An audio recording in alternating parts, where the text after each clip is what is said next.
It has been a very sad week for roller coasters because we have not only just lost an absolute classic that has been open for more than 30 years, but we have also just seen the closure of one of the best roller coasters in the world that crazily only opened 3 years ago. Yeah, so sad. But both of them and so much more has happened this past week in theme parks. No, we can't be doing that.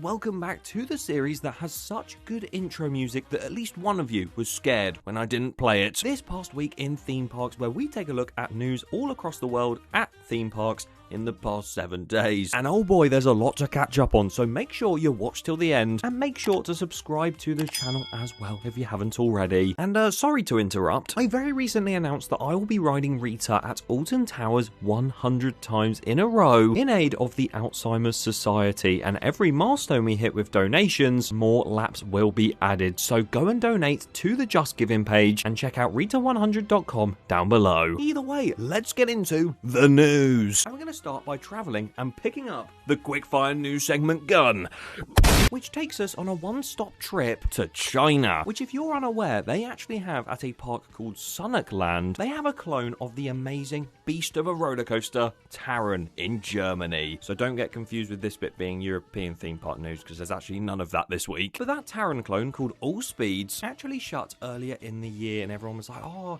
they've destroyed it, they've gotten rid. But it reopened, well, hey, we can go and ride All Speeds. You can't anymore, because it is now set to officially close on August 23rd this year. God, too many rides are closing. What a sad week for coasters. But if All Speeds is closing, that means it could go somewhere else. Alton Towers, you have a lovely bit of space right here on this plot of land that I think it'd fit perfectly in. Either way, that was very long-winded for a quickfire segment. We're moving on to the UK, where, speaking of Alton Towers, a footballer from the England national team, Jude Bellingham, was spotted on some of the rides having a day out, and it's so sad just seeing him get absolutely mobbed whilst he's just trying to enjoy his day. I mean, you had Alton Towers staff acting as security, going like this around him. Let the poor man enjoy his rides on Rita. Also at Alton Towers, a massive shout out to Joe and Lauren for getting engaged on top of Oblivion, which would be a terrifyingly high place to get engaged, but congratulations. Over at Paultons Park, a very famous thing has turned up this time in the form of the Back to the Future DeLorean, which was parked right outside of Tornado Springs. And before you start speculating of, oh, is it Universal related? Could we be seeing it in the UK? No. It's just for the musical that's touring, and it's in Southampton. But it looked very cool, and I'm kind of sad I never got to see it. Thorpe Park have finally released their Fright Nights tickets, and have gone and teased that there is a brand new scare maze coming alongside the original 4, because they feel like they've been there for so long. And a marquee for that maze is currently being made on the site of Saw Alive, or where the crows of Morecambe Meadows used to be. You know, the crows that used to go and just not say a word. They appear to be gone, so I'll keep you updated on Fright Nights and hopefully give you a vlog when that starts. And over at Crealy in Devon, they have just gone and opened their most thrilling ride yet, called Rota, a Zamperla air race ride. And I was about to say, honestly, this thing looks amazing. Well, I can tell you it rides amazing, because thank you to Crealy for having me out there. I actually went out to Devon to go and ride it, and it was my first time ever exploring that park and riding the rides there, so I will leave my review of the park and Rota till I release my vlog coming out tomorrow. So make sure you stay tuned for that, and subscribe and turn the notification bell on if you don't want to miss it. But all I'll say is one word for Rota: very good. That's 2 words. Me talking about Crealy and struggling to get my words out, struggling to speak English, that's quite funny, isn't it? Well, I found something else funny, because I went on the internet and I found this. Wow, look at this flat ride. Just, oh, how the hell do you even get on that? Most intense flat ride I done ever see. And watch this epic trick shot.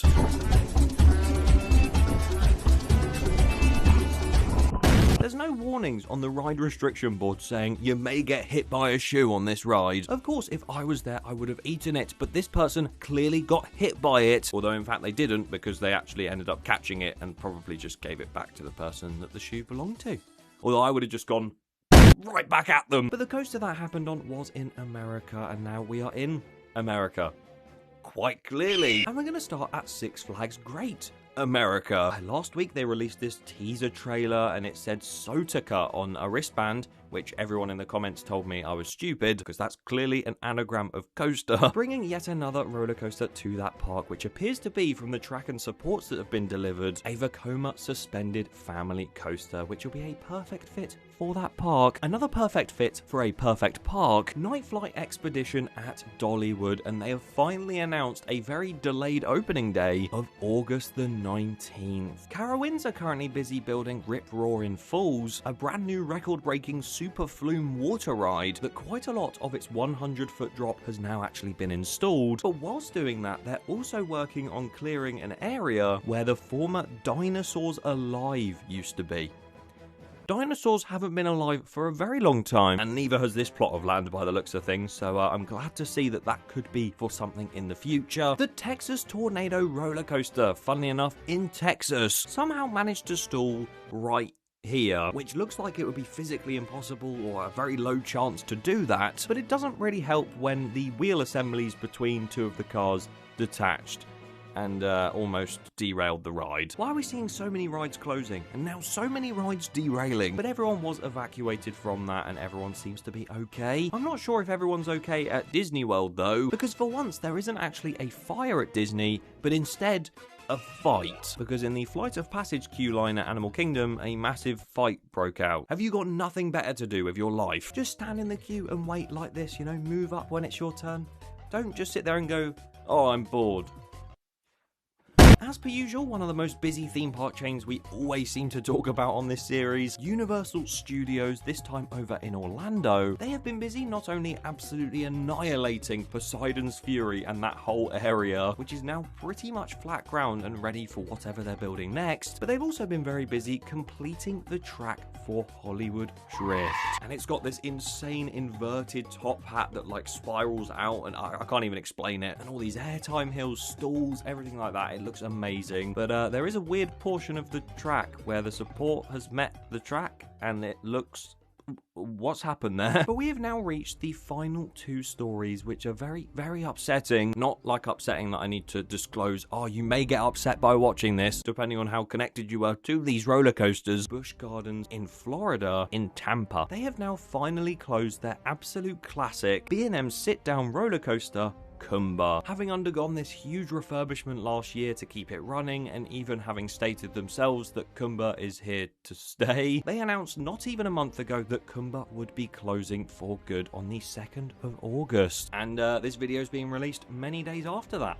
So it's gone. Well, they haven't actually taken it down. They're not as quick as Universal was with that. But they have closed the ride and they sent the final train. It reminds me a little bit of like when they sent the final train on Nemesis when that was closing. And everyone was standing around watching it in the dark and it came through and everyone cheered. And yeah, Kumba's life is no more. After 33 years of operation, it now lays dormant, which is a lot longer than the next coaster I'm going to talk about operated for. But with that being said, Busch Gardens haven't just left us at Kumba's closing, nothing's replacing it. They have stated that as part of their $100 million investment, they're going to be making Kumba's Revenge. And a little bit of secret insight for you, the vice president of the design and engineering at Busch Gardens said that there would be iconic throwbacks throughout Kumba's Revenge, thus then leading us to believe it won't be just a full retrack, and instead might be a completely different ride with a completely different layout, other than a few different things here and there that would throw it back to Kumba. For instance, if they do make a similar ride, they'll probably have a loop going round the lift hill, because, well, that's very iconic, and the double corkscrew towards the end, because I think every single person who's ever searched up a roller coaster has seen that image before. But it's such a sad time, because we are losing such big classic rides like this, and it's happening too often, but at least we are getting a replacement, and they seem to be very vocal about that. So hopefully, unlike another big chain of theme parks that closed another big roller coaster very recently, they don't just put off Kumba's Revenge and delay it for a year, because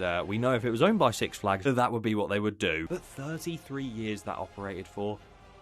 Rest in peace, Kumba. And rest in peace, another world-class roller coaster that lasted a lot less time over at Fun Spot Atlanta. Yes, of course, I am talking about Arieforce One, with a huge first drop, dive loop, stall, and loads of insane airtime hills. This was genuinely ranked in the top 10, if not top 5 roller coasters in the world by so many different people, and I think it's just the pure craziness of that layout that really drew people into it, although it didn't draw enough people people because the entire park is shutting alongside their main attraction, that being Arieforce One, obviously. And similarly to Kumba, that was literally set to shut on the 2nd of August, along with the entire park. And the ride only opened in 2023.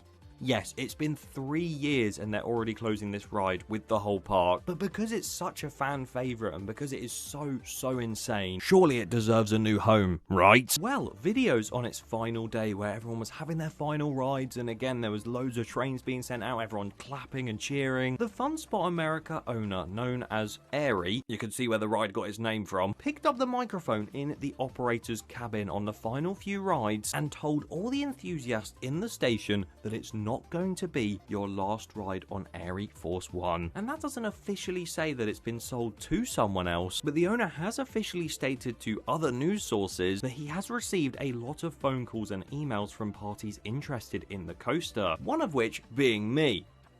Hello Airy, I'd like to buy your ride. I can tell you that it does not fit at either one of our Central Florida parks, meaning it won't be going to Fun Spot or Fun Spot. The size of it is just too big and it will not be staying within the Fun Spot family, unfortunately, but we do hope to find a home for it. I don't want to see this incredible masterpiece get torn down, and I don't think any of us want to see that happen either. But again, we could have a glimpse into who might own it, considering Six Flags and Enchanted Parks owners were spotted at the Arieforce One closing, which again, it's all speculation. I know the owner literally saying, oh, we're trying to find it a home, we've had phone calls, is basically confirmation that people do want it. Although I know the perfect place, because there's a lovely little plot at Alton Towers right here. Oh, it would fit perfectly. Jokes aside, it has been a very sad week for theme parks and roller coasters across the world, and I would love to know what your guys' favourite news stories were this past week. So make sure you comment down below, make sure you subscribe to the channel as well, make sure to go and donate to Rita 100, and if you somehow haven't seen it, go and check out last week's episode, because we had a crazy roller coaster announced and even a roller coaster in the UK derailing. Yeah, it was a crazy week. Go and watch it.